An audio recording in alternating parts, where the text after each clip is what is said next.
మాతృదేవోభవ. పుత్రునకు నీడనిచ్చడి ఛత్రమై నిలిచినావు శతవత్సరముల్. అమ్మా, పుత్రునకు నీడనిచ్చడి ఛత్రమై నిలిచినావు శతవత్సరముల్. పుత్రుని నీడను దాల్చడి చిత్రమైనావు కాల చిత్రము తల్లి. పుత్రుని నీడను దాల్చడి చిత్రమైనావు కాల చిత్రము తల్లి.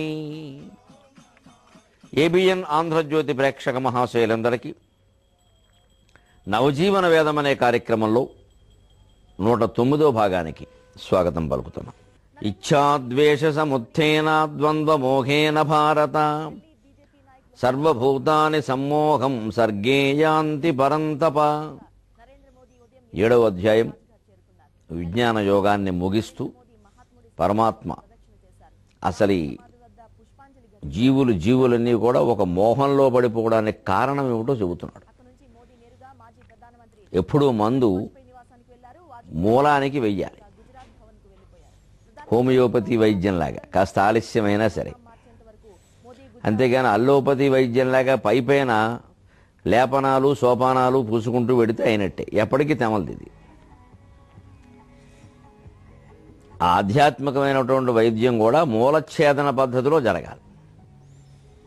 దానికి కాస్త మనస్సు సిద్ధంగా ఉండాలి. ఇలా అయితే ఏమవుతుందో, అలా అయితే ఏమవుతుందో, ఈసారికి సర్దుకుందాం, ఈసారికి చూద్దాం, ఇలా అయిపోతాయి. ఇంక ఈ సర్దుకోవడం అనేది ఒక 20-30 ఏళ్ళు సర్దుకునేసరికి ఇంకేముందిలే జీవితం, ఇంకా సర్దుకుందాం. ఏమిటిది? చివరికి ఏమి సాధించినట్టు? అసలు ఎందుకు జరుగుతున్నాయి? మూలం ఏమిటి? ఆ మూలానికి మందు వేస్తే తప్ప ఏ సమస్య పరిష్కారం కాదు. మనమంతా రకరకాల సమస్యల్లో ఇరుక్కుపోయి ఆందోళనలతో ఒత్తిడులతో సాతోదమవడానికి కారణాలు రెండే. ఇచ్ఛాద్వేష సముత్థేన, ఇది కావాలి అనడం, అది అక్కర్లేదనడం. అదేమిటండి, ఇది కావాలనుకుండా ఎలా ఉంటాం, అది అక్కర్లేదనకుండా ఎలా ఉంటాం? మానవ జన్మ ఎత్తే కంటే మరి బాగుంది. మానవ జన్మకు మూలం ఏమిటో తెలుసుకుంటే కావాలి, అక్కర్లేదు, అక్కర్లేదు. ఏది వచ్చిందో దాన్ని కాదనం, ఏది పోతుందో దాన్ని వద్దననం. ఆ స్థితిని జ్ఞానం ద్వారా సంపాదించగలగాలి. అందుకని జీవితంలో అన్ని సమస్యలకి పరిష్కారం జ్ఞానమే. అంతిమమైన ఆనందాన్ని ఇచ్చేది జ్ఞానమే. కర్మ, భక్తి ఇవన్నీ ఏవో మామూలు మాటల కిందే ఉంటాయి. ఇంకా అంతిమమైన ఆనందం జ్ఞానం ద్వారా మాత్రమే. జ్ఞానానందమయం దేవం నిర్మలం స్ఫటికాకృతిం ఆధారం సర్వవిద్యానాం హయగ్రీవం ఉపాస్మహి. హయగ్రీవ స్వామి జ్ఞానస్వరూపుడు తప్ప కర్మస్వరూపుడు, భక్తి స్వరూపుడు, యజ్ఞస్వరూపుడు, యోగస్వరూపుడు కాదు. ఆయన జ్ఞానస్వరూపుడు. ఇచ్ఛాద్వేష సముత్థేన ద్వంద్వమోహేన భారత. ఒకటి కావాలి, ఇంకోటి అక్కర్లేదు. ఆ అక్కర్లేనిదే వస్తుంది, దాని మీద ద్వేషం. కావలసింది రాదు, అది రాలేదని ఓ గొడవ. కామం, ఆ కోరిక తీరలేదు కాబట్టి క్రోధం, అది మనకే తీరాలి, అది లోభం. ఇది తీరకపోతే నేను ఉండలేను, అది మోహం. ఇది తీరింది కాబట్టి గర్వం, అది మదం. నాకు తీరలేదు, ఇంకోటికి తీరింది, ఇది మాత్సర్యం. కామ, క్రోధ, లోభ, మోహ, మద, మాత్సర్యాలు ఎక్కడి నుంచి వచ్చాయి ఇవన్నీ? సప్త వ్యసనాలు అన్నారు. ఏదో స్త్రీ వ్యసనం, అది కామం కాదా? ఏదైనా జోదం, అదో మోహం కాదా? ఏమిటి అందులో గెలిస్తే వచ్చేది ఏమిటి, ఓడిపోయేది పోయేది ఏమిటండి? మన డబ్బులే మనం పట్టుకెళ్ళి అందులో పెట్టడమును, గెలిచామని కాసేపు ఆనందించడం, మళ్ళీ పోయే వరకు ఆడడం, పోయాక ఏడవడం, ఏమిటిది? అలాగే ఒక్కోడికి ఈ పుచ్చుకునే అలవాటు ఉంటుంది. ఒక్కోడికి ఏం కర్మ, దేశం అంతా ఈవేళ అభ్యుదయం ఇదే, సాయంత్రం అయ్యేసరికి ఇది పెద్ద అలవాటు అయిపోయింది, పెద్ద మామూలు విషయం అయిపోయింది. ఇది అంటాడు, ఏదో కిక్ అంటాడు, విచిత్రంగా ఉంటుంది మన పోటీగాళ్ళకి. అసలు అలవాటు కిక్ ఏమిటండి? ఏమిటా కిక్కు? వాడు తలకాయ సరిగేలాకే ఈ కిక్కు. ఎంతసేపు ఆ కిక్కు? ఓ పావు గంట, అరగంట. ఈ పావు గంట కోసం ఇంత చేయాలా? ఇక మనం చదువుకున్న మన పాండిత్యం కానీ, మన సాహిత్యం కానీ, మన ఆత్మజ్ఞానం కానీ, మనం పొందే ఇతర ఆనందాలు కానీ, అసలు మన మనస్సులో ఉండే సంతృప్తి కానీ, ఇది ఆ కిక్కు ఇవ్వలేదా? పద్యం ఇవ్వలేని కిక్కు మద్యం ఇస్తుందంటే నాకైతే ఆశ్చర్యంగా ఉంటుంది. శాశ్వతమైన కిక్ ఇది. అది తిక్క, ఇది కిక్కు, తేడా ఉంది. ఇవన్నీ మన ఇచ్ఛాద్వేష. మనకేదో నచ్చింది, ఇక అది గొప్పదంతే. మంచి వాటిల్లో కూడా, మంచి పనులు అన్న వాటిలో కూడా మనం చేసేదే మంచిది, మనకి నచ్చిందే మంచిది. అదేమిటి, వారు సమాజం కోసమే చేస్తున్నారు, అది మంచి పని, బాగానే ఉంది. అది ఒప్పుకోవడం, మళ్ళీ అది కుదరదంటాడు. అంతిమంగా లోపల పరిశీలించుకుంటే నిజంగా ఏదైనా తప్పు చేస్తే అంటే పర్వాలేదు. కానీ లేకుండానే మన రంగంలో ఉండే వాళ్ళని పనిగట్టుకుని అంటున్నాము అంటే బహుశా ఈ రంగంలో మనం ఒక్కళ్ళమే ఉండాలని ఇంకెవరు ఉండకూడదని ఒక అహంకారం లోపల ఉందేమో. ఇది ప్రతి ఒక్కరు ఆలోచించుకోవాలి. ఇది కూడా ఇచ్ఛాద్వేషాలే. అంచేత పోనీ ఇదంతా ప్రకృతి స్వభావం, త్రిగుణాలతో నిండింది అని మనం చెప్పుకున్నాం. ఇది ఎప్పటిది? దానికి ఆది లేదు, పరదైవము చేసిన ఇంద్రజాలము, అజ్ఞానము దాని పేరు. దానికి ఆది లేదు, పరదైవము చేసిన ఇంద్రజాలము, అజ్ఞానము దాని పేరు. మనుజ అవివేకము రాగమోహముల్ దానికి పుత్రపౌత్రులగు, అవివేకము రాగమోహముల్ దానికి పుత్రపౌత్రులగు. దానను కర్మము, కర్మచేతనే ప్రాణికి దేహధారణము, అపారము దుఃఖము సంక్రమించడు. కర్మచేతనే ప్రాణికి దేహధారణము, అపారము దుఃఖము సంక్రమించడిన్. అజ్ఞానానికి ఆది లేదు. ప్రకృతిం పురుషం చేవ విధ్యనాది ఉభావపి. సృష్టిగా కనిపిస్తున్నటువంటి ప్రకృతి, సృష్టికి మూలమైనటువంటి పురుషుడు, ఈ రెండూ కూడా అనాది అని తెలుసుకోమన్నాడు పరమాత్మ. అంటే పురుషునితో పాటే ప్రకృతి ఉంది. అందుకే అర్ధనారీశ్వరుని మనం విడదీయడానికి వీల్లేదు. శివశక్త్యాయుక్త అంతే. ఈ శక్తి లేకపోతే ఆయన పనిచేయలేడు. ఆ శక్తితో కలిసి పనిచేయడం మొదలుపెట్టేసరికి ఇదంతా వచ్చింది. ఇది కేవలం భగవంతుని యొక్క లీల అని ఒక మాట గ్రహిస్తే చాలు, ఇంకంతకన్నా మనం ఏం చేయక్కల. అది గ్రహించుకుంటే లీలగానే అన్నీ స్వీకరించాలి. ఇది పరదైవము చేసిన ఇంద్రజాలము. గారడీలో అనేక వస్తువులు పుట్టినట్టు అనిపిస్తాయి, తర్వాత కనిపించవు. అదేమో శాశ్వతమా? ఒక సినిమా తెర మీద ఓసారి ఏదో కొంపలు అంటుకున్నట్టుగా ఉంటుంది, ఓసారి ఏదో ఇద్దరు చేసి ప్రేమించుకుంటూ ఉంటారు. ఇద్దరు కాదు, ఈ మధ్య 20 మంది ప్రేమించుకుంటారు. వీళ్ళిద్దరూ ప్రేమించుకుంటుంటే వెనకాల 20 మంది ఉంటారు. వాళ్ళందరూ ఎందుకో మనకు అర్థం కాదు. 50 బిందెలు ఉంటాయి, 60 చెంబులు ఉంటాయి. ఇవన్నీ ఎందుకో అర్థం కాదు. అదంతా అదో మాయ. అంటే ఏమిటంటే అదంతే. ఒక ప్రసిద్ధమైన దర్శకుడిని అడిగారట, బాగా ప్రసిద్ధమైన వెన్నెలొచ్చే అనేదో పాట ఉంది, వెల్లువెత్తె గోదారమ్మ అని పాట ఉంది. ఆ దృశ్యంలోనూ కొన్ని వందల బిందెలు పెట్టారట. ఎందుకంటే ఆ షూటింగ్ జరిగిన చోట ఆ ఊళ్ళో బిందెలు తయారు చేస్తారు. ఇక్కడ బిందెలు బాగా ప్రసిద్ధం అన్నారు.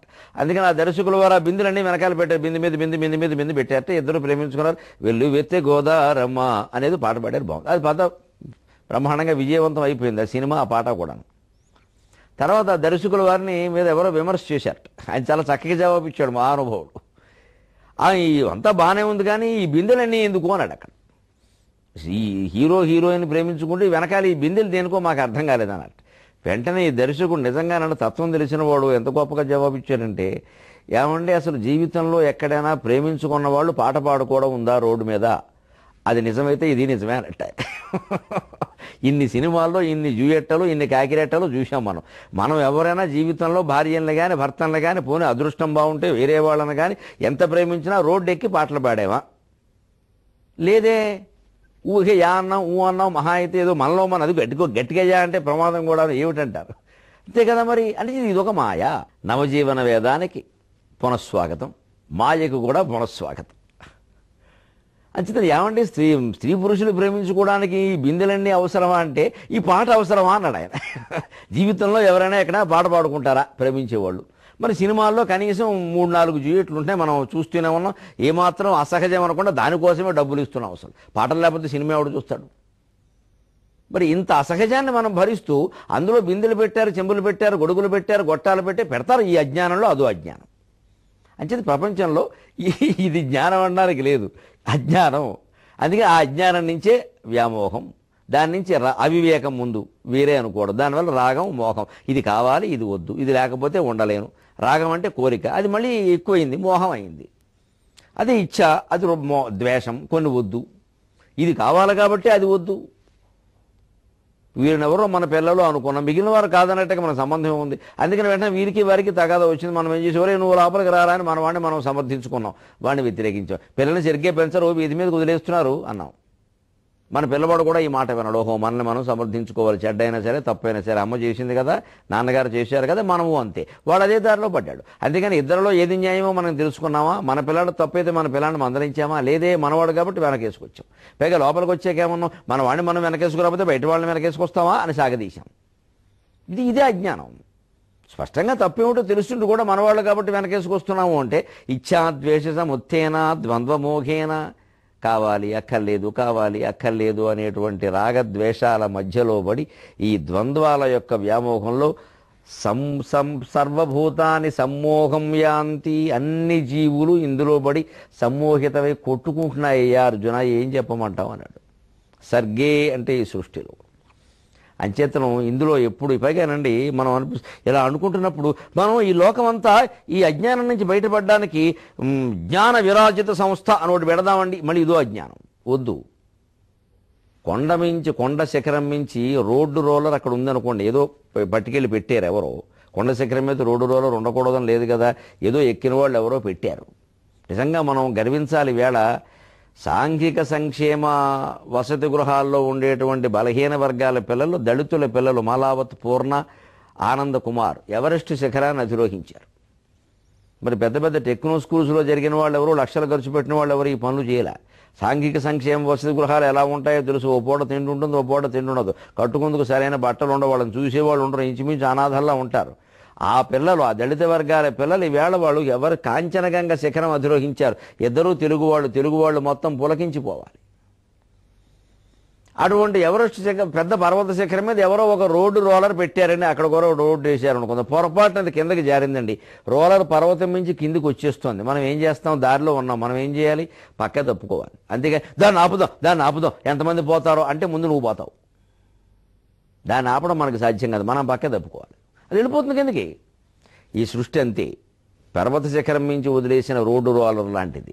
దాని కింద నువ్వు పడకుండా పక్కకి తప్పుకో. అందరినీ తప్పించే ప్రయత్నం చేయొద్దు, అది అజ్ఞానం. అది జరగదు. అది నువ్వు తప్పుకోవడం చూసిన వాడు నీలాగే తప్పుకుంటాడు, అంతే చాలు. మనం తప్పుకోవడం చూడడం అంటే మనం చేసింది ఆచరిస్తే చూశాడు. మనం ఆచరించడం, తప్పుకోవడం మానేసి అందరూ తప్పుకోండి అక్కడ కూర్చొని ఉపన్యాసం ఇస్తే మనం దాని కింద పడతాం. ఈ ఉపన్యాసం మానేసి ముందు తప్పుకుంటే అది తప్పుకున్నాడు, వీళ్ళు కూడా తప్పుకుంటారు. జీవితం ఎప్పుడు ఇంతే.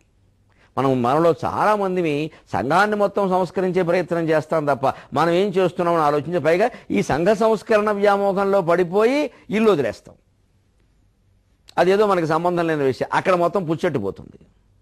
అక్కడ సమస్యను ముందు మూలఛేదం చేసి తీరవలసిందే. అది అయ్యాక బయటికి, అసలు అది జయిస్తే చాలు. మనం బయటికి చెప్పక్కల్లా. ఆయన ఇంట్లో గొడవ వస్తే ఆయన ఇలా చేశాడండి అని అందరూ చెప్పుకుంటారు. అది నిజంగా గొప్ప విషయం అయితే ఆచరిస్తారు. అంటే పైనుంచి ఏదైనా పడుతుంటే మనం తప్పుకోవాలి, కానీ తప్పుకోండి ఉపన్యాసం ఇస్తూ కూర్చుంటే మనం నుంచి అది పడిపోలేదా? ఇదే చెయ్యాలి ఎప్పుడు, అంతే. అంటే ఈ వ్యామోహం నుంచి మనం బయటపడే ప్రయత్నం చేయడమే తప్ప అందరికీ ఉపన్యాసాలు కృష్ణుడు ఇచ్చాడు పెద్ద ఉపన్యాసం, ఇంకెవరు అక్కల్లా. అంటే ఈ రాగద్వేషాలు వీలైనంత తగ్గించుకుని వీలైనంత బయటపడే ప్రయత్నం చేస్తాం. అలా తగ్గించుకోగలిగిన వాడు, అలా బయటపడగలిగిన వాడు, అలాగే తనతో పాటు జాతిని నడిపించగలిగిన వాడు, ఆచరణాత్మకంగా అన్నిటినీ రుజువు చేయగలిగిన వాడు ఒక్కడుంటే చాలు. బల్లిదుడైన సత్ప్రభుడు పాయకయుండిన జాలుగాని, బల్లిదుడైన సత్ప్రభుడు పాయకయుండిన గాని, బల్లిదుడైన సత్ప్రభుడు పాయకయుండిన గాని, రత్సలం చిల్లరవారు నూరుగురు చేరిన తేజముగల్గదెయ్యడన్. బల్లిదుడైన సత్ప్రభుడు పాయకయుండిన గాని, రత్సలం చిల్లరవారు నూరుగురు చేరిన తేజముగల్గదెయ్యడన్. చల్లని చందురుండెడసి సన్నపు చుక్కలు కోటి అయిన, చల్లని చందురుండెడసి సన్నపు చుక్కలు కోటి అయిన, రంజిల్లున వెన్నెలల్ జగము చీకటులెల్లను బాయ భాస్కరా. రంజిల్లున వెన్నెలల్ జగము చీకటులెల్లను బాయ భాస్కరా. రంజిల్లున వెన్నెలల్ జగతి చీకటులెల్లను బాయ భాస్కరా. ఆకాశంలో రోజుకు చూస్తూ ఉంటే కొన్ని కోట్ల చుక్కలు కనబడతాయి, మనం లెక్క పెట్టలేం. కానీ ఎన్ని చుక్కలు ఉన్నా ఒక్క చుక్క వెన్నెల కానీ ఒక్క చుక్క వెలుతురు కానీ మన ఇంట్లో పడిందా, మన మీద పడిందా? ఏ నక్షత్రపు కాంతిలోనైనా మనం పుస్తకం చదవగలమా? కనీసం కింద పడిపోయిన వస్తువు తీసుకోగలమా? కనీసం మనం గుర్తుపట్టగలమా? కొన్ని కోట్లు చుక్కలు ఉండుగాక. అదే చంద్రుడు ఒక్కడుంటే ఆ వెన్నెట్లో ఆడుకుంటాం, ఆనందంగా ఉంటాం, వెన్నెలను ఆస్వాదిస్తాం. పోనీ వంట చేసుకోవచ్చు, పుస్తకాలు చదువుకోవచ్చు, కళ్ళతో హాయిగా చూస్తాం. ఎంత వెన్నెల, ఎంత వెలుతురండి, ఎంత స్వచ్ఛత అండి. అందుకనే సాధారణంగా వెలిగిపోయే మనిషిని 10 మందిలో ఎప్పుడూ ఒక్కొక్కళ్ళు ప్రత్యేకంగా ఉంటారు. వారిని చూడగానే అసలు అందరిలోకి ఆయన ప్రత్యేకంగా చుక్కల్లో చంద్రుడు అంటారు. అన్ని చుక్కల్లో ఈయన చంద్రుడిలో ఉంటాడు. ఎంతమంది ఉన్నా వేదిక మీద ఆయన ఉంటే ఆ కళ వేరు, ఎంతమంది ఉన్నా సభలో ఆయన ఉంటే ఆ కళ వేరు. శ్రీకృష్ణుడు అటువంటి వాడు. అందుకే మా గురుతుల్యులు ఉత్పల సత్యనారాయణాచార్య గారు శ్రీకృష్ణ చంద్రోదయం అని కావ్యం రాశారు. కేంద్ర సాహిత్య అకాడమీ బహుమతి వచ్చింది దానికి. శ్రీకృష్ణ చంద్రోదయం. శ్రీకృష్ణ సూర్యోదయం అనొచ్చు, నిజానికి ఇంకా బాగుంటుంది. మరి చంద్రుడికి మన వృద్ధిక్షయాలు ఉన్న, సూర్యుడికి అవి లేవు. కానీ చంద్రోదయం అనడంలో ఒక ఉద్దేశం ఉంది. చుక్కల్లో చంద్రుడు, ఎంతమంది ఉన్నా శ్రీకృష్ణుడు ఉంటే అందం వేరు. అలా మనం చుక్కల్లో చంద్రుల్లా వెలుగొందేటువంటి నాయకుడు ఒక్కడుంటే చాలు. ఈ సన్నపు చుక్కలు కోటి అయిన, చల్లని చంద్రుడు లేకపోయినప్పుడు సన్నపు చుక్కలు కోటి అయిన రంజుల్లునే వెన్నెలలు జగతి చీకటులెల్లను బాయ. చీకట్లను పోగొట్టి వెన్నెలలు రావాలంటే చల్లని చంద్రుడు ఒక్కడుండాలి. కానీ ఈ చుక్కలు ఎన్ని కోట్లుంటే ఉపయోగమే ఉంది. అలాగే బల్లిదుడైన సత్ప్రభుడు పాయకయుండిన గాని మంచి రాజైన వాడు, మంచి నాయకుడైన వాడు మన దేశాన్ని పరిపాలించాలి ఖచ్చితంగా అనుకున్నా అది జరుగుతోంది, సంతోషిస్తున్నాం. ఒక దృఢచిత్తం కలిగిన వాడు కావాలి. మంత్రి పదవులు అంటే మీరు గమనించండి, కేబినెట్ ప్రమాణ స్వీకారం అయింది కదా కేంద్రంలో. ఆయన స్పష్టంగా అడిగారు, కొంతమంది చెప్పారు, ఒత్తిడి చేశారు. ఇప్పుడు ఆ రాష్ట్రంలో మన పార్టీ తక్కువగా ఉందండి, ఇక్కడ కొంచెం కులాలండి, ఆ కులం వాళ్ళకి ఇచ్చి తీరాలండి అని అంటే, ఇగో నన్ను మన్నించండి, సామర్థ్యానికి తప్ప నేను దేనికి ప్రాధాన్యం ఇవ్వను, మీరు వెళ్ళిపోవచ్చు అని చెప్పారు. ఇది కావాల్సింది. వేళ నమస్కారం, నమో నమః. మనకు కావాల్సింది అదే. సామర్థ్యానికి తప్ప నేను దేనికి ఇవ్వను, మీరు వెళ్ళిపోండి అని చెప్పారు. ఏ శాఖ ఎవరు నిర్వహించగలరో సమర్థత ఒక్కటే నాకు కొలబద్ద. ఎందుకంటే రాజ్యాంగంలో ఇవేమి రాశిలో ఇంతమందికి ఈ పదవులు ఇమ్మని. మంత్రివర్గం మొత్తం ముఖ్యమంత్రి ఇష్టం, ప్రధానమంత్రి ఇష్టం.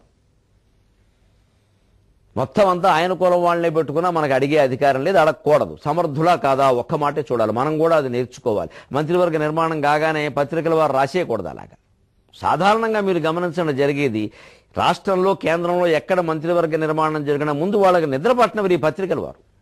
వీరు వెంటనే ఫలానా రాష్ట్రానికి లేదు, యూపీలో కులాలకు ప్రాధాన్యం, యొక్క ఫలానా కుల ఏం ప్రాధాన్యం, యూపీలో ఏ కులానికి లేదని బీజేపీకి ప్రాధాన్యం నిరూపణ చేశారు వాళ్ళు. మనం ఎందుకు ఈ మాటలు? ఈ కులాలే దేశాన్ని నాశనం చేసేసి ఎవడు కులం వాడికి ఓటేసుకుంటే రాజకీయం ఎందుకండి? ఎక్కడ కులాచార సంప్రదాయాలు పాటించాలో అక్కడ వదిలేసాం. కుల వృత్తులు, వివాహాలు అవన్నీ, ఆ సంప్రదాయాలు అవన్నీ వదిలేసాం. ఊరికే బెల్లోట పెట్టుకు తిరుగుతున్నాం కులం అని. ఎక్కడ అవసరం లేదో అక్కడ పట్టుకున్నాం. అంచేతను అలా గట్టిగా పరిపాలించగలిగిన వాడు నాకు సమర్థత తప్ప మరొకటి లేదు. అవసరమైతే అందులోనే రాష్ట్రము, ప్రాంతము, కులము కావాలంటే చూద్దాం, దానికి అభ్యంతరం లేదు. కానీ దాన్ని పక్కనెట్టి సమర్థతను కులం కాబట్టి ఇవ్వండి, ఫలానా రాష్ట్రం కాబట్టి ఇవ్వండి, ఫలానా జిల్లా కాబట్టి ఇవ్వండి, ఈ మాటలు మాట్లాడద్దు అసలు. అప్పుడే ప్రభుత్వం బాగుంటుంది. అటువంటి గట్టిగా చెప్పగలిగిన వాడు ఒక్కడుంటే చుక్కల్లో చంద్రుడిలాగా పరిపాలన బ్రహ్మాండంగానే ఉంటుంది. మనకి 2 చంద్రులు ఉన్నారు, ఏం చేస్తారో చూద్దాం. ఇంకొక మాట మనం ప్రత్యేకంగా చెప్పుకోవలసింది, అసలు దగ్గర వాళ్ళందరూ మనకు దూరంగా కనపడతారు. దగ్గర ఉండడం వల్లే చవకగా దొరికే వస్తువులన్నీ మనకి పనికిమాలినవి కింద కనపడతాయి. ఈ ఆధునిక జీవనంలో ఈ దృష్టి ఒకటి మనం బాగా మార్చుకోవాలి. రోడ్డు మీద అమ్ముతూ ఉంటారు పాపం ముంజలు, పల్లెటూళ్ళ నుంచి పట్టుకొస్తారు, స్వచ్ఛంగా ఉంటాయి. వాళ్ళు ఒక 10 ఎన్నో కలిపి ఒక పొట్లం కడతారు, ఓ 20 రూపాయలు అంటారు, 30 రూపాయలు, అంతకంటే ఏముండవు. దాన్ని మనం బేరం ఆడేస్తాం. అసలు అక్కడ కొనం. వాళ్ళు అక్కడికి పాపం మైకా సెంచులో కట్టి జాగ్రత్తగా మనం బండి మీద వచ్చినా కూడా ఆలస్యం కాకుండా ఇవ్వడానికి వీలుగా దారం చుట్టేసి అట్టి పెడతారు. అసలు అలాంటి ముందు అసలు ఆ వర్గాల వాళ్ళని బాగు చేయడం కోసం కొనాలి, తినకపోయినా పర్వాలేదు, వాళ్ళు సంతోషిస్తారు. ముందు ఓ 10 పొట్లాలు కొని ఇంటికి పట్టుకుపోతే ఏమైంది, 200 అవుతుంది. తిన్నవి తింటాం, అవి నచ్చవండి ఎవరికి. 10 రూపాయలు ముంజల పొట్లను తింటే ఆకలి తీరడం, పుష్టి కలగడమే కాకుండా ఆరోగ్యం కూడా, మంచి బలం, చాలా బలం అది. పైగా వేసవకాలం చలవ. కానీ మనకి పనికిరాదు. అందుకే అన్నారు పెరట్లో సేద్యం, పెరట్లో వైద్యం, పెళ్ళంతో సేద్యం. వెలగడితే వినివీధిలో చుక్క, కట్టకపోతే సముద్రంలో నీటి చుక్క అన్నారు. ఎంత గొప్ప సామెత చూడండి. పెరట్లో వైద్యం, పెళ్ళంతో సేద్యం, వెలగడితే వినువీధిలో నీటి చుక్క, కట్టకపోతే సముద్రంలో నీటి చుక్క. పెరట్లో వైద్యం. మనకి చాలా వ్యాధులకి ఆయుర్వేద సంబంధమైన వైద్యాలు, చిట్కా వైద్యాలు కూడా ఉన్నాయి. 5 వైద్య విధానాలు ఒక పుస్తకం ఉంది అసలు పూర్వం. మరి ఇప్పుడు ఉందో లేదో బజార్లో కానీ ఉంది పుస్తకం. అందులో చిట్కా వైద్యం ఉంటుంది. చిన్న చిన్నవి చెబుతారు. షుగర్ వ్యాధి దగ్గరికి రాకుండా ఉండాలి అంటే చిన్న ఉపాయం. ఇన్ని ధనియాలు మధ్యాహ్నం అన్నం తిన్నాక, ఇంత జీలకర్ర రాత్రి నోట్లో వేసుకుని నవ్వాలంటే షుగర్ రాదు. నేను చేసే చెబుతున్నాను. రాదు అసలు, జీవితాంతం రాదు. ఇంతకంటే ఏం అక్కర్లేదు దానికి. అలాగే బయట ఏవో రకరకాలు తింటున్నాం, కల్తీ ఉంది, కొంచెం ఆహారం నూనెలో కూడా కల్తీ. దీనికి పెద్ద మందు 2 గంటలకు ఒకసారి శుభ్రంగా ఓ చెంబు నీళ్లు తాగాడు. 2 గంటలకు ఒకసారి ఆ నీళ్లు ముందు కల్తీ లేకుండా ఉండాలి. అప్పుడు ఏమవుతుందంటే రకరకాల పదార్థాలు తినడం వల్ల లోపల పేరుకున్న కల్మషాలు ఇవన్నీ పోతాయి వెంటనే. అలాగే చాలామందికి వేళ వస్తున్నటువంటి పెద్ద వ్యాధి గాల్ బ్లాడర్లో రాళ్లు పేరుకోవడం, పిత్తాశయంలో. ఇవి రకరకాల కారణాల వల్ల పేరుకుంటాయి. ఇవన్నీ ఈ రాళ్ళు పేరుకోవడం అనేది జరగకుండా ఉండాలంటే తరచూ నీళ్లు తాగాలి. ఏమైనా కొంచెం పేరుకునే అవకాశం ఉంటే కొట్టుకుపోతాయి. అయిపోయింది అక్కడ. ఇక అవన్నీ అక్కడికి పేరుకోవడం, మళ్ళీ దానికి ఏదో నొప్పి అనడం, ఆపరేషన్ అన్నావు, పక్కకి వెళ్ళడం, ఈ పక్కకి వెళ్ళడం, ఎందుకు వచ్చిన కూడా ఇవన్నీ. ఇవాళ డాక్టర్లు కూడా నైపుణ్యం లేని డొనేషన్ డాక్టర్లు తయారైపోయారు. వాడిని ఏదైనా ఒక వైద్యం చేయమన్నామంటే గోడకి మేకు కొట్టడానికి, స్టంట్ వేయడానికి తేడా ఉండదు ఆయనకి. అలాగే కొడతాడు. ఇది చేతనైతే కదా. ఇది ప్రమాదకరంగా తయారైంది. దీనికి చిట్కా వైద్యాలు ఇవి. నీళ్లు తాగడం, ధనియాలు, జీలకర్ర, ఇవన్నీ. అసలు నిమ్మకాయ తేనె ఇంట్లో ఉంటే సగం వ్యాధులు దూరంగా ఉంటాయి. పొద్దునే నిమ్మరసం, తేనె, 1 చెంచా నిమ్మరసం, అందులో 1 బొట్టు తేనె వేసుకుని తాగితే ఇక వ్యాధులు దగ్గరికి రావు అసలు. చాలామంది నన్ను అడుగుతారు, ఏమంటే మీరు ఏకంగా టీవీలో గంటల తరబడి మాట్లాడుతూ ఉంటారు, మీ గొంతు రహస్యం ఏమిటి? ఏముంది రహస్యం? తనకి మధ్యాహ్నం పూట 1 ఉసిరికాయ బద్ద తింటాను నేను. ఫ్రిడ్జ్లో నీళ్లు ఎట్టి పరిస్థితుల్లో తాగను. ఎట్టి పరిస్థితుల్లో ప్రాణం పోయినా సరే ఫ్రిడ్జ్ దగ్గరికి వెళ్ళే ప్రశ్న లేదు. ఫ్రిడ్జ్ వాళ్ళ కోసమే, నాకు సంబంధం లేదు. ఏదో కూరగాయలు అవి పెట్టుకుంటే తప్పదు, నాకు సంబంధం లేదు దాంట్లో. అసలు అందులో పెట్టిన పెరుగు కూడానే పోసుకోను. ఖచ్చితంగా కూలింగ్ ఫ్రిడ్జ్లో చల్లబడిన నీళ్లు, మామూలు నీళ్ళు ఉండాల్సిందే. అది పడుతున్నాం అంతే. కాస్త ప్రసంగం చేసే ముందు 1-2 లవంగాలు నోట్లో వేసుకుంటాను. సుగంధానికి సుగంధం, గొంతు ఖంగుమని మోగాల్సిందే. లవంగం, ఖంగ్, అంతే. చిన్న చిన్న చిట్కా వైద్యాలు. ఇదే పెరట్లో వైద్యం. ఇవి చెప్పామనుకోండి మనకి నచ్చదు. లవంగం వేసుకోవాలి అంటే లవంగం, వాట్ ఈస్ లవ్ అంగం అంటే వేసుకుంటాడు, లవంగం అంటే వేసుకోండి. దానికోసం ఏం చేయాలి? ఇప్పుడు క్లోజ్ అనేదో ఒకటి పెట్టాలి. ఇంగ్లీష్ పేరు కదా, మరి క్లోసెట్ అని పెట్టాలి. వాడు క్లోసెట్ అని బట్టి బెల్ల కనిపెడితే closet, I take it, I like it. English మాటలు ఒకటి వీడికి మళ్ళీ లవంగం అంటే వేసుకోడు. ఇదే మరి చెప్పిన సామెత. ఏం చెప్పారు? పెరట్లో వైద్యం. సుఖంగా ఖర్చు లేకుండా జరిగే వైద్యం పనికిరాదు నాయన. ఒక్కో బెళ్ళ 100 రూపాయలంటే వేసుకుంటాడు తెచ్చి. పెళ్ళాంతో సేద్యం. వ్యవసాయంలో భార్య ఎంత కష్టపడి పనిచేస్తుందంటే రైతు భార్య 1 రూపాయి అడుగుతుందా? కానీ అది నిజానికి లెక్క కడితే వినివీధిలో చుక్క, ఆకాశంలో చుక్కకు మనం లెక్క కట్టగలం. ఎంత గొప్పది! భార్య చేసే సాయం అంత గొప్పది. ఇంట్లో ఆడవాళ్ళు చేసే పనులు చూడడం, వంట చేయడం, మనకి టిఫిన్లు చేసి పెడుతున్నారు, పాపం భోజనాలు చేసి పెడుతున్నారు. నిజంగా ఉద్యోగం చేయకుండా ఇంట్లో ఉండి వంట పని చూసుకునే ఆడవాళ్ళందరికీ నేను శిరస్సు వంచి పాదాభివందనం చేస్తాను. ఉద్యోగం చేసేవాళ్ళకి శిరస్సు ఎత్తి నమస్కారం చేస్తాను. వాళ్ళని తక్కువ చేయరు, కాదు శిరస్సు ఎత్తి నమస్కారం చేస్తాను.